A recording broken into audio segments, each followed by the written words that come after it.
la razón. Entonces, si tienes anticuerpos eh, propios de esa familia de virus, es probable que la vacuna no te haga ningún efecto. Y aquí les voy a dar el ejemplo. Hay vacunas contra la influenza, ¿cierto? Hay vacunas contra la influenza y si tú acabas de tener algún tipo de gripa similar a la influenza, ¿sí? O ya te has expuesto a otros virus de la influenza recientemente, es probable que cuando te apliquen la vacuna, tu cuerpo inmediatamente ataque el virus de la vacuna y no le dé tiempo de producir la respuesta inmune, ¿sí? Entonces, recuerden que hay influenza tipo A, hay influenza tipo B, ¿cierto? Entonces, ¿hay vacuna contra la influenza tipo A? Sí, hay vacuna contra la influenza tipo A. Pero si de pronto a ti ya te dio influenza tipo B o algún otro tipo de gripa o influenza, lo más probable es que si fue reciente, cuando te apliquen la vacuna contra la influenza tipo A no te haga ningún efecto porque tu cuerpo tiene circulando en su sangre anticuerpos contra el virus de la influenza. Entonces la vacuna no va a hacer ningún efecto. ¿Eso significa que entonces alguien que le dio influenza tipo B no le va a dar influenza tipo A? No, pero si acabas de salir de un episodio de influenza tipo B, pues tu cuerpo sí está más sensible contra estos tipos de virus y pues es menos probable que te repita inmediatamente, ¿cierto? ¿Ya? Entonces, a eso es lo que se refiere con la interferencia de los anticuerpos con las vacunas vivas, ¿sí? Si ya te has enfermado de alguna enfermedad similar y no das tiempo suficiente, sino que te haces aplicar ahí mismo la vacuna, pues es probable que no te haga ningún efecto. A eso es lo que se hace referencia, ¿sí? No es que estemos inmunes, porque, y sobre todo en el caso de la influenza, es un virus que muta mucho, muchísimo, ¿sí? Ustedes pueden buscar en internet los tipos de influenza que existen y realmente es casi el mismo virus que ha estado con nosotros a lo largo de toda la historia de la humanidad, pero con el tiempo él va mutando, él va mutando y va mutando, ¿sí? Entonces, por ejemplo, hace unos años, bueno, hace unos años no, hace casi un siglo ya, se hablaba de la gripe española. La gripe española era un virus de influenza tipo A, ¿sí?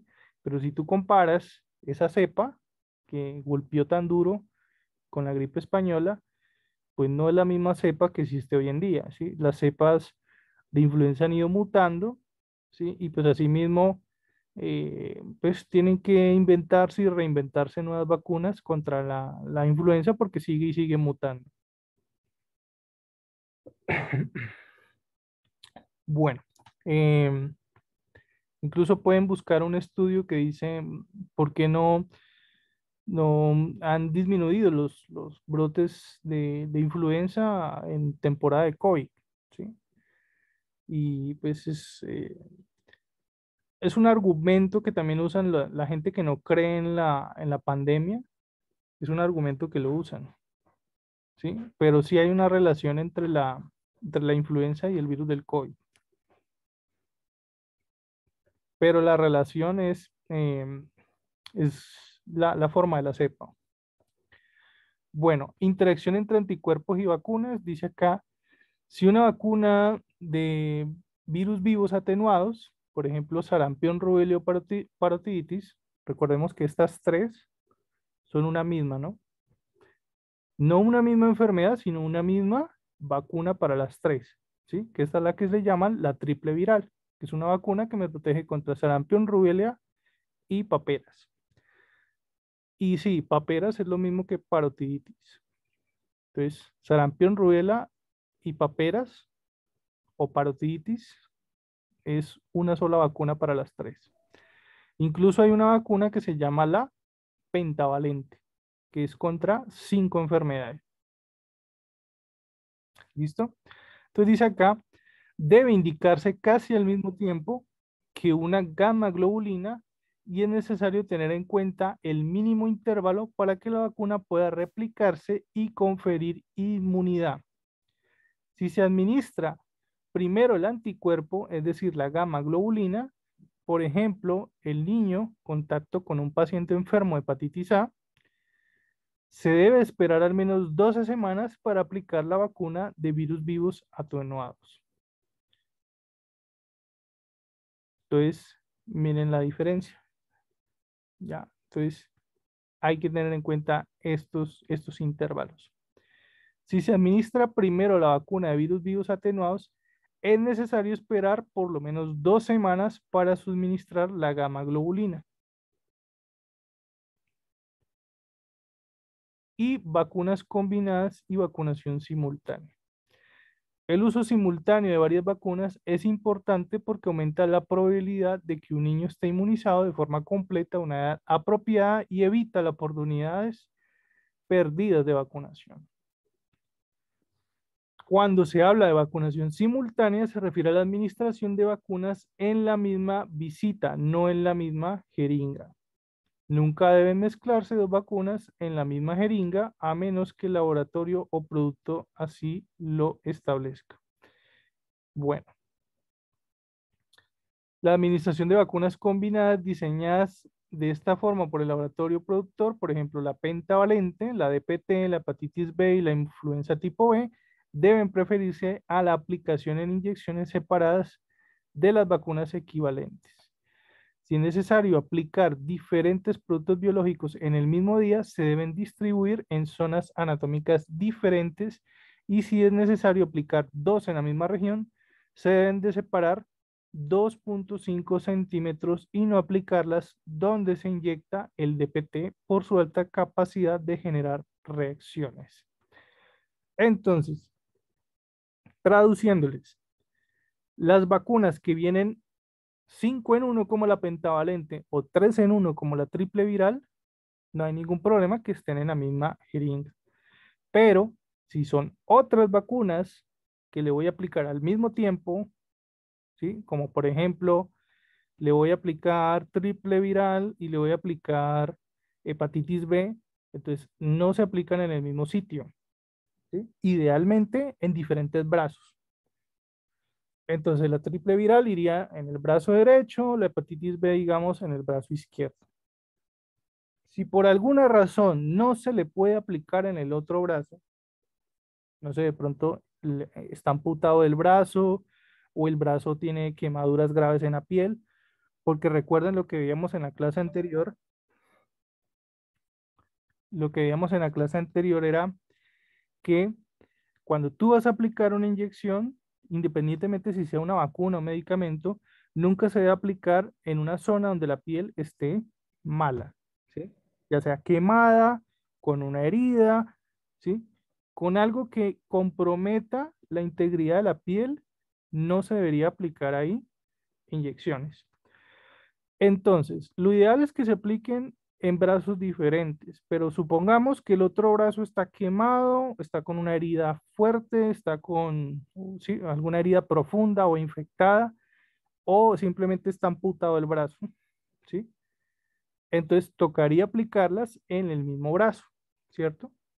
Entonces, si ese fuera el caso, si hubiera que aplicarlo en el mismo brazo, entonces el consejo es mínimo unos 2.5 a 3 centímetros de distancia.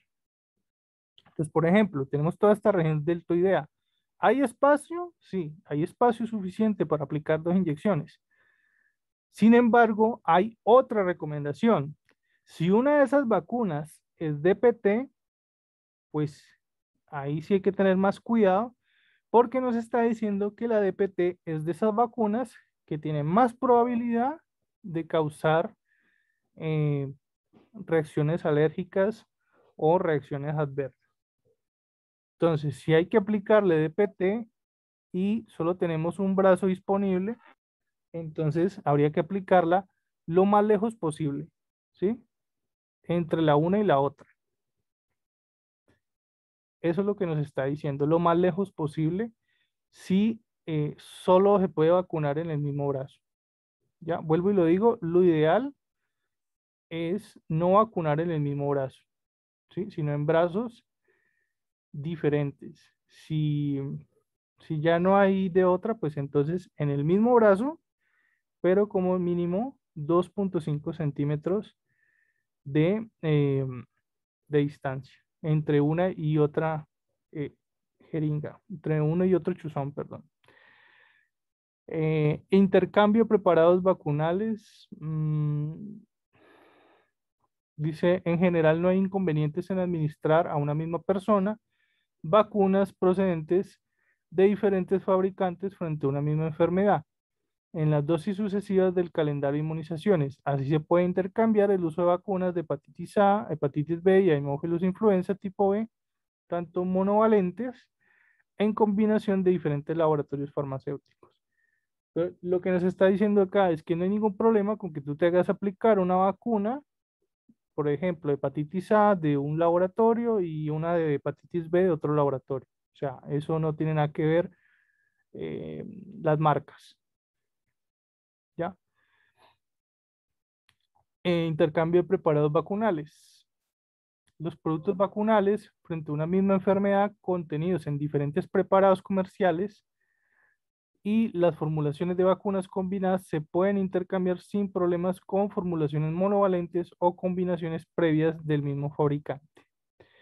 No es correcto intercambiar los componentes de distintos laboratorios en una misma dosis. Por ejemplo, el componente de hepatitis B en un laboratorio y el componente de Haemophilus influenza y de DPT de otro.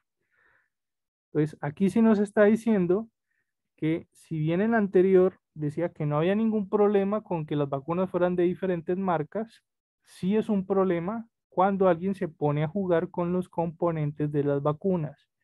Que pongan, por ejemplo, media dosis de una vacuna de una marca y le complete con media dosis de otra vacuna, ¿sí? Y voy a decir, uy, mezclo media dosis con otra media dosis, con eso me hago una dosis entera. Pues eso sí está contraindicado porque así sea la misma vacuna, al ser de diferentes laboratorios, el componente sí es diferente, ¿sí? Y eso lo estamos viendo, por ejemplo, ahorita con el tema del COVID. Entonces, ¿por qué hablo tanto de las vacunas del COVID? Porque pues, es el mejor ejemplo, porque es de lo que todo el mundo está hablando ahora. Entonces, si han investigado un poco, pues habrán dado cuenta de que no todas las vacunas del COVID son iguales, ¿cierto? Por ejemplo, AstraZeneca y creo que Sinovac, no, AstraZeneca y Johnson y Johnson. No, Johnson y Johnson es de ADN. La de AstraZeneca y Pfizer creo que eran de ARN mensajero. Y pues realmente te das cuenta que son como 6, 7 tipos de vacunas contra el COVID y son diferentes, ¿sí? La de Johnson y Johnson usa ADN viral del COVID. La de AstraZeneca y la de Pfizer que usan ARN mensajero.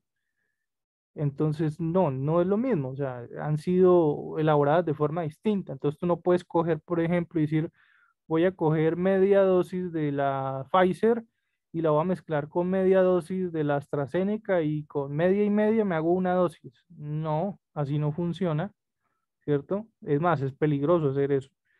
Entonces, eso es lo que nos está queriendo decir acá, que tú no puedes coger, por ejemplo, y simplemente hacer un cóctel de vacunas porque no realmente mm, puede que no produzca ningún efecto o puede que cause lo contrario, que cause un efecto tan devastador que te perjudiques tu salud. Entonces, no hacer eso.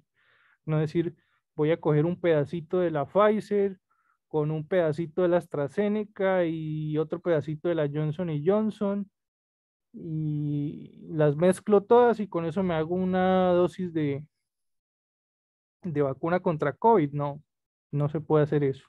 Es peligroso porque tienen todas componentes muy distintos y no se sabe cómo van a reaccionar esos componentes cuando tú hagas un cóctel ahí, una mezcla de vacunas. Composición de los productos inmunobiológicos. Entonces dice acá, la naturaleza y los contenidos de las vacunas son muy diferentes entre sí según la casa que la produce. Un inmunobiológico contra la misma enfermedad puede variar en su composición por el uso de diferentes cepas o por la cantidad de unidades internacionales.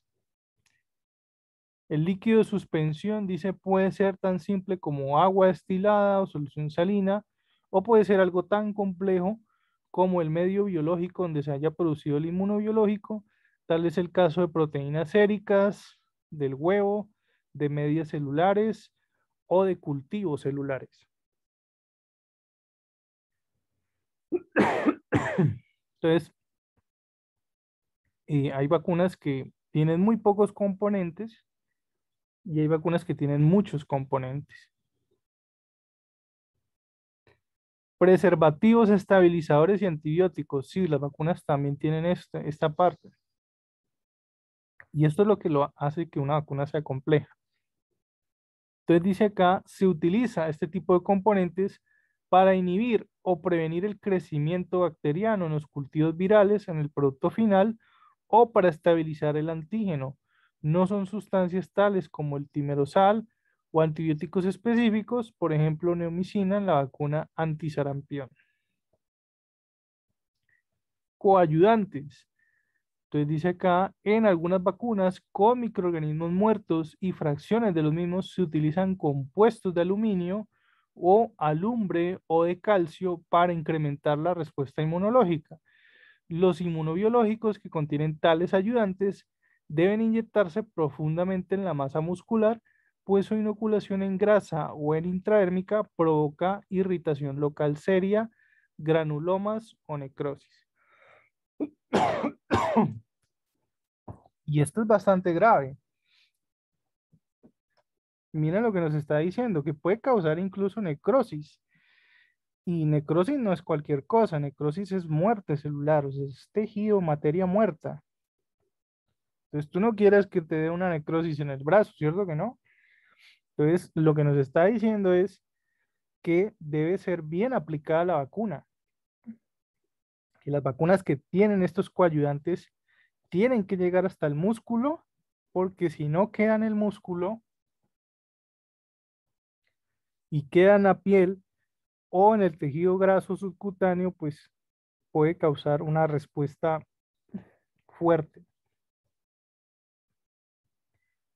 He ahí la importancia de aplicar correctamente estas vacunas, ¿no? Entonces, ojo con las intramusculares, porque las intramusculares, para poder llegar hasta el músculo, tiene que la inyección ser recta, ¿sí? Tiene que ser recta la inyección si es intramuscular. Y esta parte también es importante, apretar un poco el músculo con los dedos. Si es subcutánea, pues listo. Las que son subcutáneas tienen menos riesgo y las que son subcutáneas van en este ángulo. Entonces, las subcutáneas tienen menos riesgo de efectos adversos, pero ojo que si la vacuna dice intramuscular, no vaya a ser que la apliquen de forma incorrecta, porque entonces tú serías el responsable de haberle causado ese efecto adverso.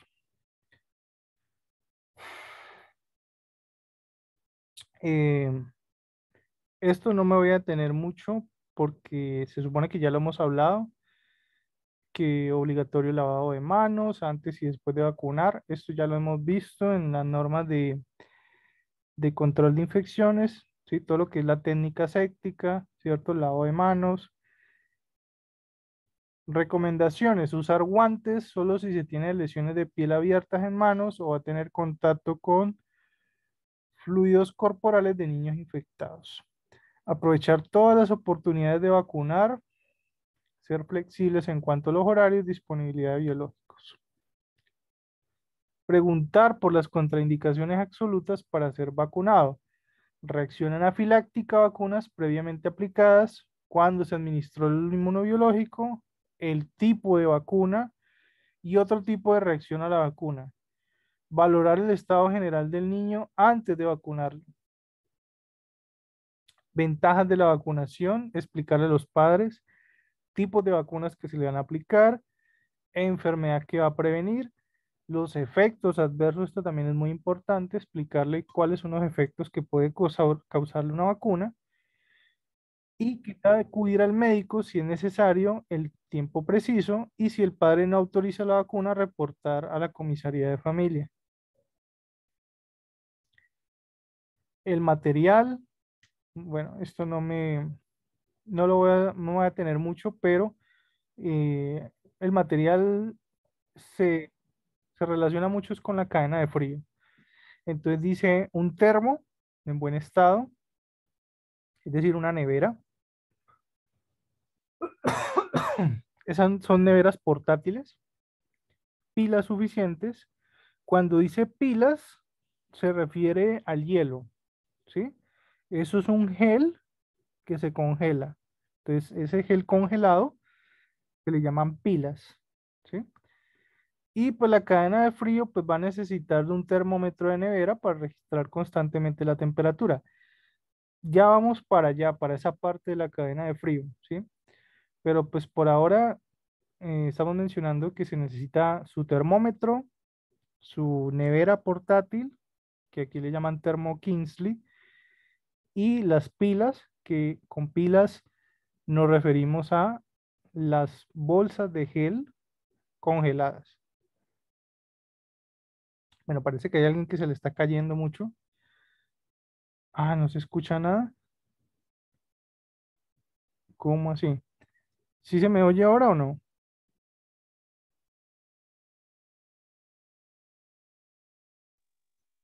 Yo sí lo escucho bien, profesor. Vale, gracias. Sí, de pronto a veces también es por el internet. Bueno, listo. Entonces, estos tres componentes para, como mínimo, para evitar que violemos la cadena de frío.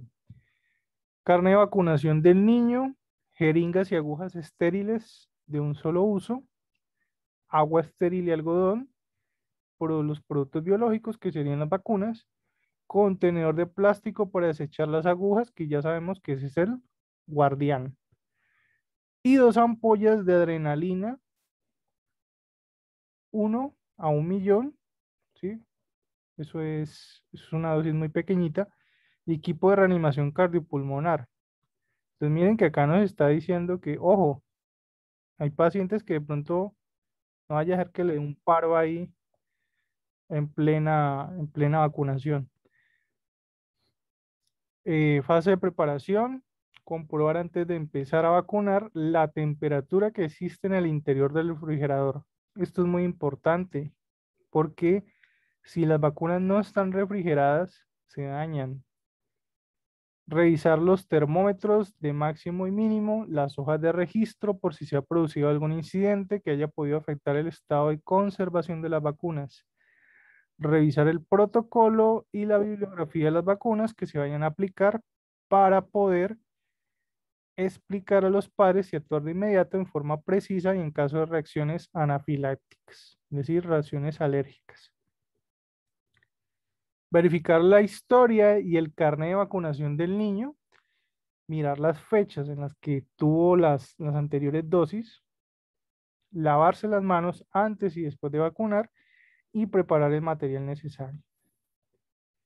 Lo mismo, esto ya lo hemos visto, siempre que vamos a desinfectar o a limpiar, de eso hablábamos cuando tocábamos el tema de curación de heridas, se decía que limpiamos como las heridas del centro hacia afuera, ¿cierto? En forma circular. Pues aquí es lo mismo, la piel se limpia, ¿ya? Con solución salina y agua estéril. Miren que aquí no dice alcohol. Miren que no dice alcohol en ningún lado. Evitar el alcohol porque puede inactivar las vacunas. Por el contrario, antes prohíbe usar alcohol. Entonces, esta es la única excepción, ¿sí? Para medicamentos, para administración de medicamentos se desinfecta siempre con alcohol, ¿ya? Pero para vacunas no limpiamos con alcohol, limpiamos con agua destilada, que es agua estéril, el agua destilada es agua estéril, o con solución salina. ¿Por qué? Porque puede, dice acá, inactivar las vacunas de virus vivos y secar con alcohol o dejar secar al ambiente. Evitar la aplicación de las vacunas en zonas eritematosas, induradas o dolorosas. Lo que ya les había dicho antes. Si ustedes ven que en el lugar donde ustedes van a aplicar, ven que esa piel no está normal, es mejor no arriesgarse, ¿sí? Si ustedes ven la piel que está con quemaduras, si ustedes ven que la piel tiene como que una herida o que está sangrando o que le sale pus en ese sitio, no lo hagan, no se arriesguen, ¿sí? Siempre en lugares donde la piel esté íntegra, ¿sí? Que esté bien, ¿ya? Mire que acá incluso dice en zonas eritematosas, ¿sí? ¿Qué es una zona eritematosa? Pues una zona donde hay eritema, ¿sí? Eritematosa hace referencia a eritema, ¿sí? Y ustedes ya saben qué es eritema, ¿no? O sea, ya hemos hablado de que el eritema es ese enrojecimiento de la piel. Entonces, ustedes ven una zona donde usted va a aplicar una inyección y usted ve que la piel está muy enrojecida, no lo hagan. Ese eritema está ahí por algo, ¿cierto? Esa piel enrojecida, esa piel colorada está así por algo, ¿sí? Algo produjo inflamación o algo produjo alergia. No sabemos qué es. Entonces, no, mejor no arriesgarse, ¿sí? No arriesgarse a aplicar una vacuna en un lugar donde la piel esté con eritema. Introducir la aguja en el sitio de aplicación y aspirar. Esto también ya lo había mencionado yo antes, que se aspira, ¿sí? Aspirar es que tú coges la jeringa y en vez de inyectar, succionas hacia atrás, ¿cierto? ¿Para qué se aspira? Para mirar que no haya sangre. ¿Por qué? Porque si sale sangre en el momento en que yo aspiro, significa que estoy en una vena y las vacunas no van en vena, ¿cierto? Entonces, no, si sale sangre, no se debe aplicar la vacuna ahí. Entonces, para verificar la presencia de sangre, si esto ocurre, retirar la aguja, cambiarla, ¿cambiar qué? La aguja. Y seleccionar un sitio diferente, ¿sí? Entonces, eso es lo que se hace en caso de si sale sangre cuando yo aspiro. Cuando se administre simultáneamente más de una vacuna, se debe utilizar una jeringa para cada una e inocularlas en sitios anatómicos diferentes, a menos que se aplique una vacuna tetravalente o pentavalente. Entonces, lo que también decíamos ahora rato, a no ser que sea una vacuna tetravalente, una pentavalente o la triple viral, ¿cierto? Nunca se aplica en el mismo sitio, ¿sí? No cambiar el solvente que envía el fabricante.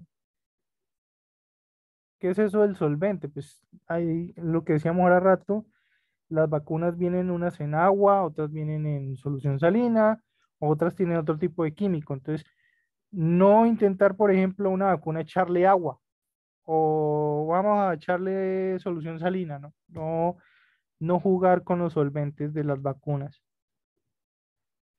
No hacer masajes en el sitio de aplicación del producto inmunobiológico. ¿Qué es eso de masajes? Pues cuando uno ha visto que inyectan y le dicen sana colita de rana, ¿cierto? No hacer eso, ¿sí? Simplemente se hace presión. Tú aplicas la vacuna y pones un algodón encima donde la inyectaste para hacer presión que no se devuelva, pero no masajear. Eh, Desechar todo el material utilizado, respetando las normas de desecho de material biológico. Nunca volver a encapuchar la aguja utilizada y tampoco doblarla ni romperla por el riesgo de pinchazos o accidentes. Ustedes ya saben cómo se debe desechar esto, ¿no? O sea, las agujas en el guardián, si se puede sacar, se separar la aguja de la jeringa, entonces queda solo la aguja dentro del guardián y la jeringa iría en el tarro rojo. Si la aguja no se puede separar de la jeringa, entonces ahí sí se puede meter la aguja con la jeringa entera dentro del guardián, pero solo si no se puede separar. Entonces, tengan eso en cuenta. Agujas dentro del guardián, jeringas en el tarro rojo, los algodones que yo usé con el paciente, tarro rojo, los guantes que me quito, tarro rojo, ¿sí? Esa es la forma correcta de desechar los residuos biológicos. Bueno, acá habla de la resolución 412, que es la que les estoy mandando a sus correos. Eh, por favor, me dejan sus correos, yo les mando. Las que no me lo han enviado, aunque ya vi que la mayoría ya lo envió, y les mando toda esta parte de la resolución 412. Hay una parte específica para el PAI, ¿sí? Hay una parte específica que se dedica en lo del PAI y dice acá, las instituciones que atienden partos deben cubrir vacunación todos los días incluidos los sábados, domingos y festivos. Y todas las IPS mínimo durante las 8 horas de la jornada diaria hábil. Es necesario garantizar de forma inmediata que los niños sean sus primeras dosis de BCG y antihepatitis B. ¿Por qué? Porque esas se aplican a los recién nacidos, ¿sí? Por eso dice toda institución que atienda partos. Si tu institución no tiene sala de partos, pues no hay ningún problema.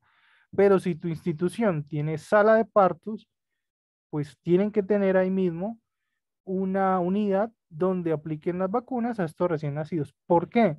Porque a los recién nacidos se les aplica esta, la BCG y antihepatitis B.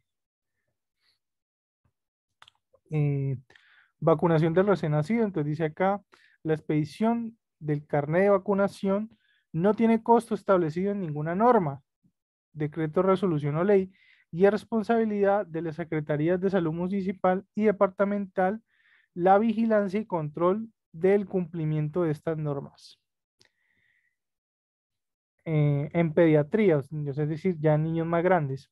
Los servicios de vacunación deben ser accesibles y con horario extendido. No deben haber requisitos ni barreras innecesarias para la vacunación. Las vacunas son gratuitas, es decir, son gratis. O en caso de que sea una vacuna que esté por el fuera del país, ¿sí? Una vacuna que no esté dentro del país, que tenga un costo accesible. Cada encuentro con el paciente es útil para promover la vacunación y vacunar, ¿sí? Entonces, cuando digo vacunas gratis, no me estoy refiriendo al adulto, vuelvo y lo digo, estamos hablando de pediatría en niños. En niños, las vacunas son gratuitas. Si tú ya eres adulto o te estás haciendo poner vacunas para hacer tus prácticas de enfermería, pues no te van a hacer gratis, obviamente. Ahí sí ya te toca pagar. Se debe educar a los padres y cuidadores sobre las vacunas, preguntar sobre las contraindicaciones e informar sobre los efectos secundarios. Respetar las verdaderas contraindicaciones y aplicar en una visita todas las vacunas posibles y necesarias. Llevar un registro adecuado de las vacunas aplicadas. Mm, Puede que parezca que no es muy importante, pero sí es importante este punto de acá donde dice respetar las verdaderas contraindicaciones. ¿Qué es una contraindicación? Una contraindicación es cuando no se debe hacer algo, ¿sí? Por ejemplo, cuando ustedes vean medicamentos, dice contraindicaciones para el omeprazol, ¿sí? Entonces, que diga cuándo no se debe usar omeprazol, ¿sí? O que digan, este antibiótico está contraindicado en mujeres embarazadas. ¿Qué significa eso? Pues que ese antibiótico no se puede usar en mujeres que estén embarazadas. No se debe usar. Entonces, por lo tanto, se debe usar otro antibiótico diferente. ¿Sí? Eso se refiere a una contraindicación. Cuando no debo hacer algo. ¿Sí? Y por eso se habla de indicaciones también. Indicaciones cuando debo hacer algo, contraindicaciones cuando no debo hacer algo. Entonces, ¿qué dice acá? Respetar las verdaderas contraindicaciones, es decir, saber cuándo de verdad no se debe aplicar una vacuna, ¿sí? Porque hay personas que dicen, no, pero es que yo ya estoy muy viejito, entonces no me debo vacunar. Y eso es falso. Eh, para los ancianos hay vacunas también, ¿sí? Entonces, hay gente que simplemente le tiene miedo a un pinchazo, hay gente que le tiene miedo a dejarse chuzar, ¿sí? A veces es simplemente miedo. Y si uno se pone a observar las quejas y los argumentos que tienen la gente que es antivacuna, realmente tú lo que logras observar es como ese miedo, ¿sí? Tú ese es miedo. Sus argumentos se basan es en el miedo. No, pero es que esa vacuna de pronto me va a hacer daño. No, pero es que esa vacuna de pronto me va a dar trombosis. No, pero es que esa vacuna no es del todo segura. No, pero esa vacuna se la aplicaron a fulanito y de todas maneras le dio COVID.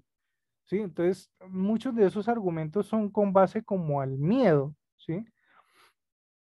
Y por eso habla de respetar las verdaderas contraindicaciones, ¿sí?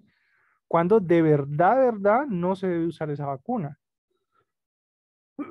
Y no simplemente hacerle caso a justificaciones o argumentos ridículos o basados en el miedo.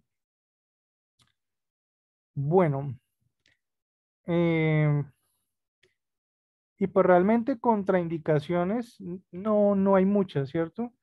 Ya lo dijimos, es obvio que si la persona tiene la piel quemada, tiene la piel herida, pues no se debería aplicar la vacuna, pero pues simplemente se cambia el sitio y ya, no hay ningún problema. Entonces lo que nos falta ver es, esto también es importante, cuáles son las vacunas actuales en el PAI y la descripción de los biológicos objetos del PAI. Entonces, miremos acá, ya se nos va a acabar el tiempo, queda menos de un minuto. Entonces, ahorita que volvamos, vemos esta tablita, ¿vale? Porque esto también es importante. Bueno, entonces cerramos acá y volvemos a abrir. ¿Listo? Seguimos con el PAI.